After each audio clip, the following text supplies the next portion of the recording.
If my instincts are right, someone is about to find themselves trapped in a situation with absolutely no way out.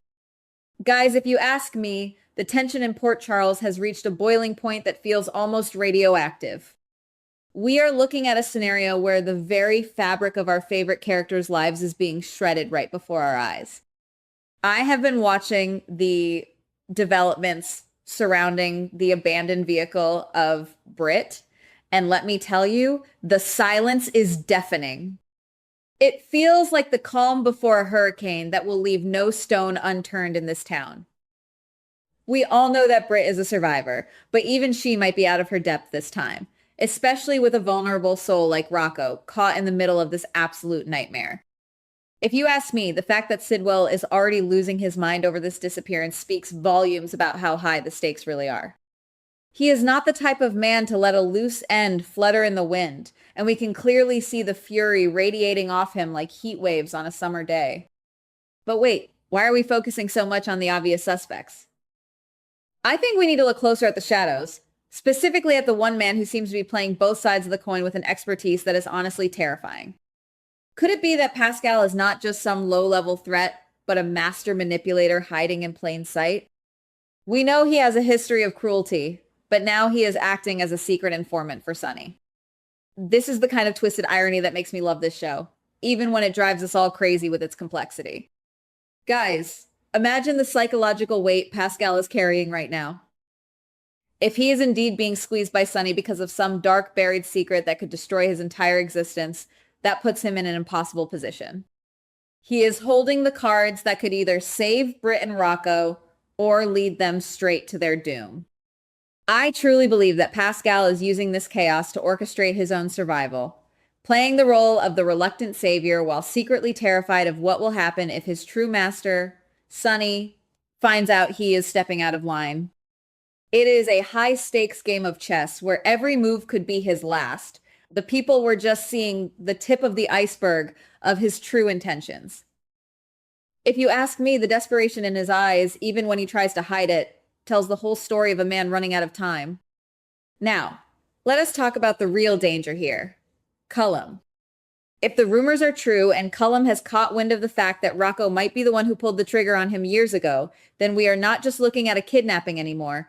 We are looking at a vendetta that has been festering like a wound. I can almost see the rage building up in him, a cold, calculated hunger for retribution that ignores all logic. The thought that Pascal might be actively shielding these two from someone as ruthless as Cullum adds a layer of complexity that makes my skin crawl.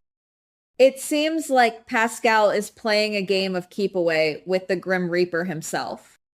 We have to ask ourselves, how long can one man keep two powerful predators like Sidwell and Cullum at bay before the whole house of cards comes crashing down on top of him? I find myself constantly wondering if Sonny even realizes how deep the rot goes with his new asset. We know Sonny is a man who values loyalty above all else, but he is also a man who has been burned by his own arrogance before. If Pascal is double-crossing him while pretending to be his eyes and ears, then the betrayal is going to be explosive. I can see the confrontation now. Sonny sitting in his office, the dim lights casting long shadows across his face as he realizes he has been played by the very man he thought he controlled. It is the kind of drama that gives me chills. We are witnessing a slow-motion car crash of epic proportions, and we are all just strapped in for the ride, unable to look away from the inevitable destruction. Think about the emotional toll on the people left behind in Port Charles. Dante is already a powder keg of unresolved trauma, and if he finds out his son is in danger, he might finally snap in a way we have never seen before. I believe that the desperation to protect his family will push him to make choices that defy his badge, his oath, and his moral compass. We have seen him struggle with the burden of his heritage, but this could be the final straw that breaks his spirit entirely. It is not just about the mystery. It is about the internal collapse of the hero we all want to root for. I think we are about to see a side of him that is raw, unhinged, and completely untethered from reality, and it will be absolutely riveting to watch. What about the secrets that are being kept in the dark? We all know that secrets in this town have a shelf life, and the expiration date on this one seems to be approaching rapidly. If the truth about what happened all those years ago comes to light, the fallout will be instantaneous and catastrophic. I suspect that the reveal will come when it hurts the most, perhaps during a moment of forced intimacy or a high-pressure interrogation where someone simply cracks under the weight of their own lies. It is like a ticking time bomb, and every passing second brings us closer to a detonation that will change the landscape of Port Charles forever. I honestly cannot wait to see who is left standing when the dust finally settles on this mess. We also have to consider the role of the peripheral characters who are just trying to survive this chaotic storm. Cassius is stuck in a vice grip, squeezed by forces that are far beyond his control. I think he is the most tragic figure in this entire narrative because he knows the truth, but he is paralyzed by fear and the desperate need to stay alive. His struggle reflects our own confusion as viewers, constantly trying to piece together the puzzle while the pieces are being moved by unseen hands. It is maddening, guys, but it is also why we keep coming back. We want to see how the weak survive in a world dominated by monsters like Sidwell and ruthless power players like Sunny. If you ask me, the most fascinating part of this arc is the moral ambiguity. Is Pascal really a villain, or is he just a product of a system that rewards the most cunning? I find myself sympathizing with him even when he makes the most questionable decisions. That is the genius of the writing. They make us care about characters who are morally bankrupt, and then they force us to watch them suffer for their sins. It is a cruel, beautiful cycle that keeps us hooked. I truly believe that whatever happens next, no one is going to come out of this with their conscience intact. The damage is already done, and the ripples are going to be felt for years to come. As we look ahead, I cannot shake the feeling that a major loss is on the horizon. Someone is going to pay the ultimate price for this game of cat and mouse. Maybe it is the person we least expect, or maybe it is the one we have been dreading the loss of for the longest time. The unpredictability of this plot is what makes it so intense.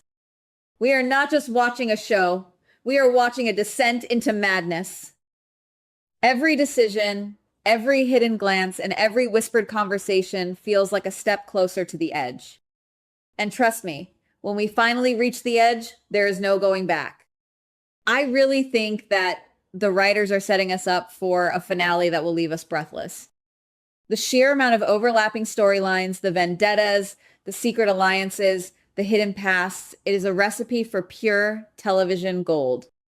If you ask me, we are in for a ride that will define the legacy of this generation of characters. We are looking at a shifting power dynamic where the old guard might finally be replaced by a new, more dangerous breed of player. It is terrifying, and yet I find myself unable to turn away, constantly theorizing about what the next big reveal will be. Consider the possibility that the truth about the shooting is not what everyone thinks.